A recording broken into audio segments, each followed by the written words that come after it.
For those of you who have seen a few of my videos, I've done a lot of videos on real estate, explaining a few things I've noticed, asking some questions, etc., etc. One of the things that I've went into is gentrification. Everybody knows gentrification. Investors go into a neighborhood, normally a low-income neighborhood.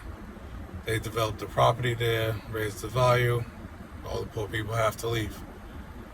But there's another side to gentrification, and I'm not going to say that it's racist, but there's definitely some racism built in there.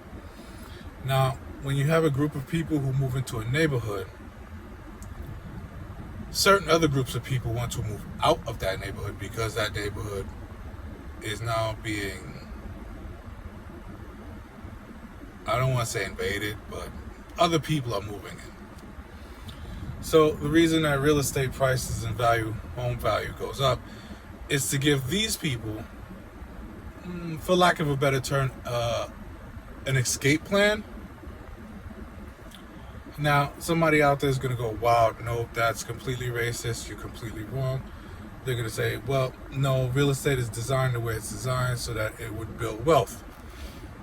Okay, that's kind of fair, except that it was designed at a time where only certain people could build wealth. Again, I'm not saying it's racist, but wow, is it on that borderline, isn't it? So you give these people a way out and you keep gentrification rolling. Neighborhoods never truly become diverse. Somebody is out there is going to go, well, my neighborhood is diverse. I heard this argument from someone who claimed to live in Florida. It's like, okay, Florida is a pretty diverse place, except they're kind of known for having a little Havana and a little Haiti. Shout out to my Haitians. But yeah, so I'm not sure what diversity is they're talking about. So we're going to go into a few of these things about the excuses I get when it comes to real estate, because I want real estate people to hate me. I want investors to hate me, and I want economists to really hate me. So let's start with the first one. Real estate was designed to build wealth. Again, it was designed that way when only certain people could build wealth. But let's take a look at the wealth that it's building. If real estate is building wealth, but people aren't making any more money, then I'm not exactly sure how real estate was designed to build wealth. As I explained, you buy a house, you put a certain amount of money into the house. By the time you're ready to sell that house, you've already put in almost, or even in some cases, over the amount of money into that house that it is now worth today. It's really just that simple. There's a reason mortgages are 30 years long, and despite what some people want to believe and want to try to convince other people of, the average person can't pay down more than the minimum mortgage every month. Sorry, but keep telling yourself differently. Now, a few of the other excuses I got was that real estate is limited. And I kind of went into that already. There's around 18 to 20 million vacant homes. And when I say homes, that's just houses. You're not talking about empty warehouses and factories and apartments and just empty lot of lands that's no one's doing anything with.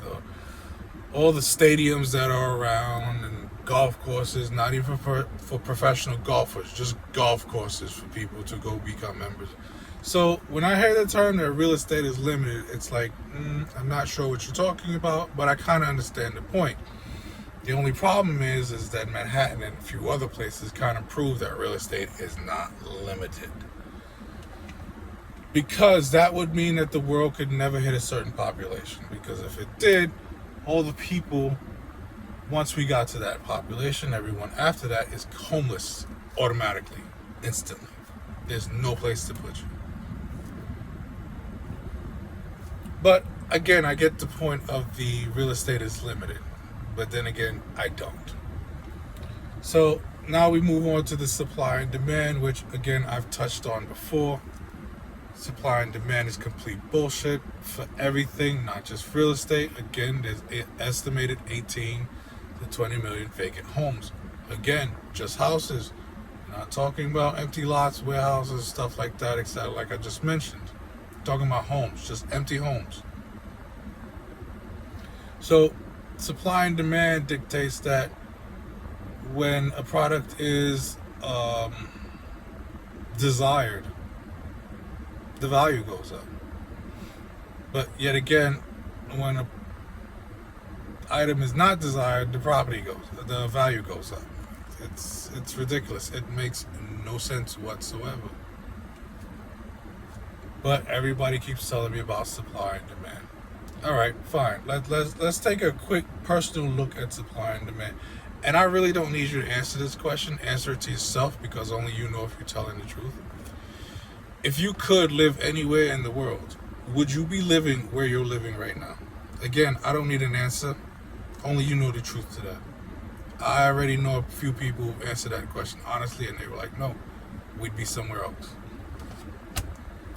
So if supply and demand really worked, I'm pretty sure a lot of people would demand to live a little bit closer to their jobs so that they didn't have to commute.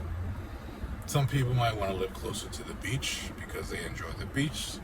Some people might want to live closer to the woods because they enjoy the outdoors. See, that's what supply and demand really would be. You would be living where you really wanted to live. A lot of people don't. They live where they can afford. That's just the way it is. So, I hear everybody's textbook definitions of a lot of things, and I understand it. I really do. But it's complete bullshit. It's designed to continue. If you guys haven't figured out by now that everything in the system is designed to keep taking your money, I don't know what to tell you. I did one video where I explained that it's always a good time to buy a house. Whether it's a plague, whether it's war, whether it's an attack on the attack 9/11. They told you after that to go shopping, like continue your normal life. No matter what it is, no matter what's going on, the racial tension, the police brutality, it's always a good time to buy a house. A Great Depression, the recessions, inflation. We're going to get to that word in a minute. I've done a video on inflation already. It's always a good time to buy a house. With that being said, let's touch again on this word, inflation. Now, I've explained inflation. Inflation is that point in time where rich people make even more money, and it only seems to happen when the poorer half of society begins to get a little bit more money also. But the amazing thing about inflation that I don't think anybody seems to understand or realize is that there's more debt flowing through the financial system than there is cash. Some of you are going, well, yeah, duh. Well, since there's more debt flowing through the system than there is cash, that means we're way past inflation.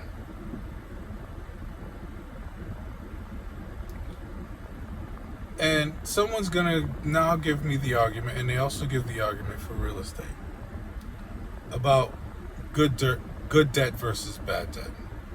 And good debt versus bad debt is a thing. It does exist. Good debt, though, is short-term debt. Short-term debt. It's like what people do with real estate. The investors who go into those low-income neighborhoods, develop the properties, move all the poor people out, and make money from it. That's good debt.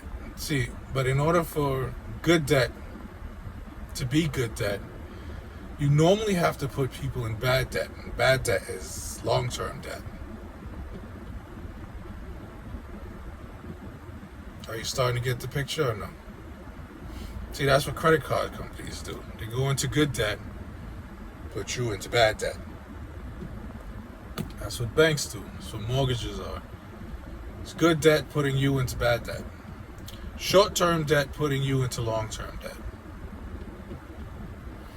I'm not going to go on with this video because it's hot and tired.